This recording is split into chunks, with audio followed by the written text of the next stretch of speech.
வணக்கம். ராமநாதபுரத்தில் எல்ஐசி ஊழியர்களின் மக்கள் ஒற்றுமை சிறப்பு கருத்தரங்கம் நடைபெற்றது. இதில் கலந்து கொள்ள வருகை தந்த தென்மண்டல இன்சூரன்ஸ் ஊழியர் சங்கத்தின் பொதுச் செயலாளர் வி. சுரேஷ் பத்திரிகையாளர்களிடம் பேட்டியளித்தார். ரெட் நியூஸ் தமிழ் செய்திக்காக ராமநாதபுரம் மாவட்ட செய்தியாளர் எம்.என். அன்வர் அலி. செய்திகளை உடனுக்குடன் தெரிந்து கொள்ள ரெட் நியூஸ் தமிழ் சேனலை சப்ஸ்கிரைப் செய்யவும். அந்த மசோதாவில் இன்சூரன்ஸ் துறையில் அந்நிய நேரடி முதலீட்டை 100% உயர்த்துகிற முன்மொழிவும் அடங்கியிருக்கு.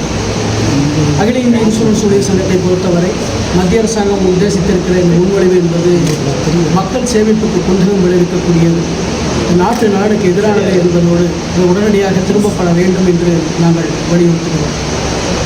கடந்த கால அனுபவங்களிலிருந்து இன்று வரை மத்திய அரசாங்கம் வைத்திருக்கிற அந்நிய நேரடி முதலீடு 74% என்று இருந்தாலும் கூட இன்று வரை இன்சூரன்ஸ் துறையில் வந்த அந்நிய முதலீட்டினுடைய அளவு சராசரியாக 43% கூட எட்டவில்லை.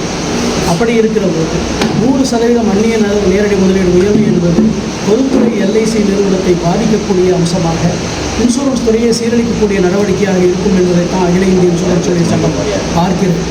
ஆகவே மக்கள் விரோத நடவடிக்கையாக இது இருக்கிறது என்கிற அடிப்படையில் இதை உடனடியாக கைவிட வேண்டும் என்று வலியுறுத்துகிறது.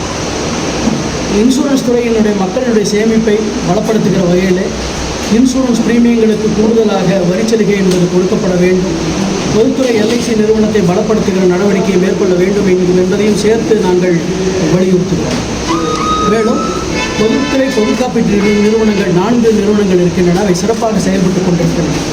இன்று இந்திய நாட்டினுடைய மக்களினுடைய பொருட்களுக்கு பாதுகாப்பை தருகிற பொதுத்துறை பொது காப்பீட்டு நிறுவனங்கள் அதை 4ஐயும் இணைத்து ஒரே நிறுவனமாக ஆக்க வேண்டும் என்கிற கோரிக்கையும் அகில இந்திய இன்சூரன்ஸ் ஊழியர் சங்கம் முன்வைக்கிறது. இந்த நடவடிக்கைகளை எடுக்கிற போது தான் இந்தியாவினுடைய நம்பர் 1 நிறுவனமாக இருக்க எல்ஐசியையும் பாதுகாக்க முடியும், பொதுத்துறை பொது காப்பீட்டு நிறுவனங்களையும் பாதுகாக்க முடியும். அதன் மூலமாக ஆண்டுதோறும் லட்சக்கணக்கான கோடி ரூபாய் மக்களுக்கான அடிப்படை தேவைகளுக்கு அள்ளித்தருகிற அரசினுடைய பட்ஜெட்டுக்கு உதவி செய்கிற நிறுவனங்களாக இந்த 2 நிறுவனங்களும் திகழும் என்று அகில இந்திய இன்சூரன்ஸ் ஊழியர் சங்கம் சுட்டிக்காட்ட விரும்புகிறது.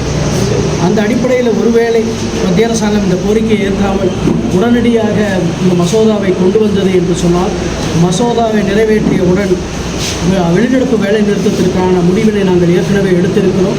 வெளிநடப்பு வேலை நிறுத்தத்தோடு எங்களுடைய போராட்டம் இந்த நாட்டினுடைய எல்லா தரப்பு மக்களை இணைத்துக் கொண்டு தொடரும் என்பதையும் இந்த நேரத்தில் நாங்கள் குறிப்பிட விரும்புகிறோம்.